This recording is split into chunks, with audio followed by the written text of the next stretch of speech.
Thank you and good afternoon. This is Sam Vaughn for Sam's Sports Report. In Sam's Mental Health Day, the Royals lose 2 of 3 to the Red Sox, but did get one last night. Big hits. Kyle Isbell run 2-run single and a 3-run homer by Jonathan India, who changed his batting spot in the order. He went from leading off to 7th last night. Michael Wacha was very good last night after giving 2 runs up in the first. He would never give up another run. The Royals take the ball game last night 7-3. They will play the Twins this weekend. More on that tomorrow.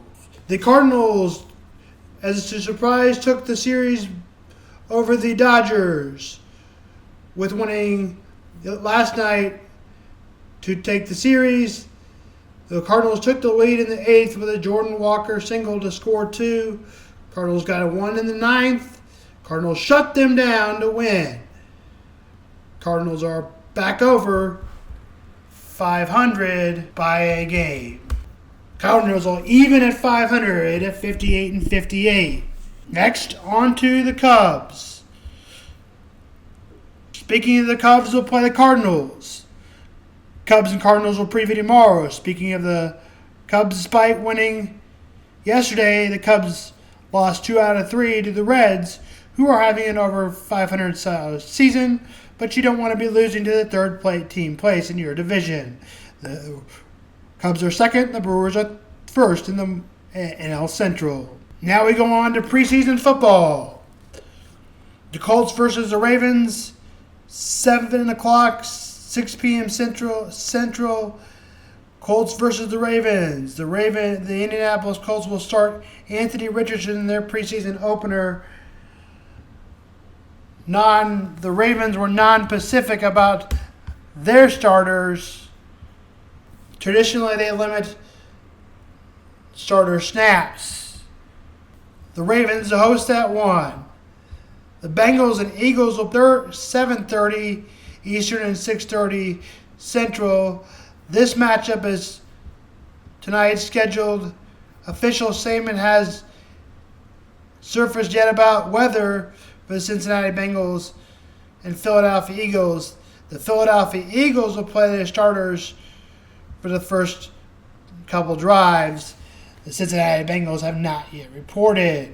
Raiders and Seahawks, there is no clear confirmation from the Seahawks or Las Vegas Raiders regarding starting participation.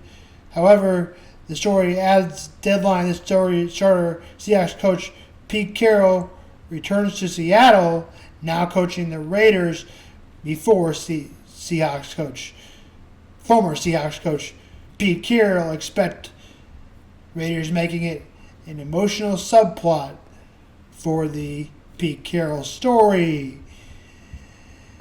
Now we go over mental health conditions associated with bipolar disorder, anxiety disorder, general anxiety and GAD, panic disorder, and social anxiety disorder.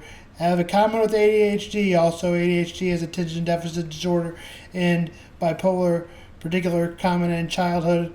1 bipolar disorder. Substance, alcohol, cannabis, or other drug use co-occurring may be to self-medicate and mood swings. Personality disorder, especially borderline personality disorder, BPD, can overlap symptoms like impulsivity and mood impulsivity.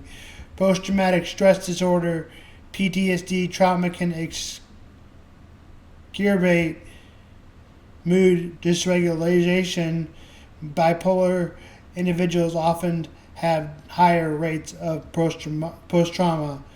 Eating disorder, especially binge eating or bulimia, may be linked to depressive or manic phases of bipolar.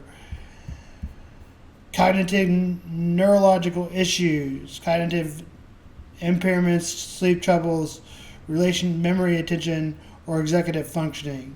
Insomnia or hyperinsomnia are common with both manic and depressive episodes.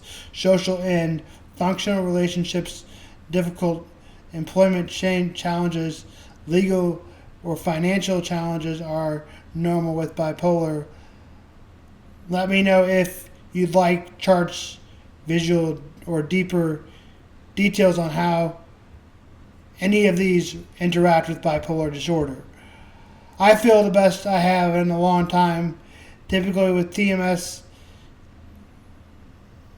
I don't say anything's a lifesaver, but it has made me feel a lot better. And usually in a 2-week period with medicines, I feel better, and then I have allergic reaction, which obviously this doesn't seem that will have that.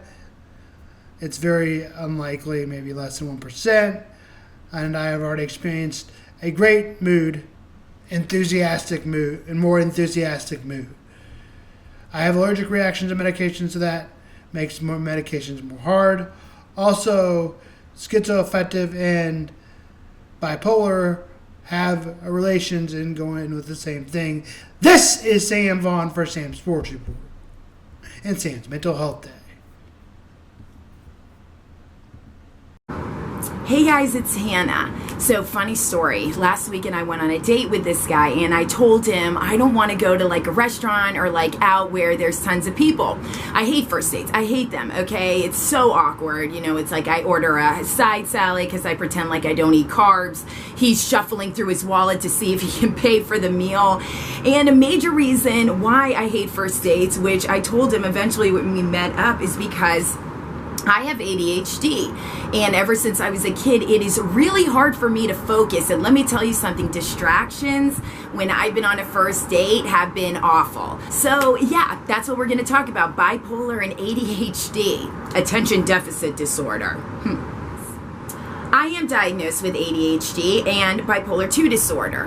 When I was first diagnosed with bipolar 2 disorder, it took me years to get on the right medications for that. And to make a long story short, when I did, I felt like I was alive again, vibrant and energetic. So it felt like, okay, that's settled. Then I wanted to get back into college and wanted to see where my future was going. And that's when I started to notice that still something was just not right with my mind. And I communicated this with my doctor. We began testing me, experimenting with medications, even though it was tricky because some of the medications, which I was aware of, could trigger you into a mania. Luckily, that didn't happen for me, and it was confirmed that I definitely had ADHD. And people talk negatively about that connection, but mine is only positive. Let me tell you something. Growing up since I was in kindergarten, I always thought I was stupid. I never thought I was going to be able to get a job. I thought those ideas in my head were silly because I couldn't put them down onto paper and I couldn't do anything with them. I thought that I wasn't smart enough to be working jobs like my friends did. And when I got diagnosed with ADHD and received the proper treatment for it that worked and correlated with the treatment for bipolar 2 disorder, that's really when my life freaking changed for the better. And the proof is in the pudding. I went back to college. I not only started my blog, was actually able to complete that. I was doing great in classes at a university that I was told I would never graduate from. I know a lot of people have different experiences with this, good and bad. I think it's just important to remember that even if we have had a bad experience, that doesn't necessarily mean it was bad for everyone. So I look forward to those responses. Please share this video and subscribe to my YouTube channel, and I'll see you next week. Bye.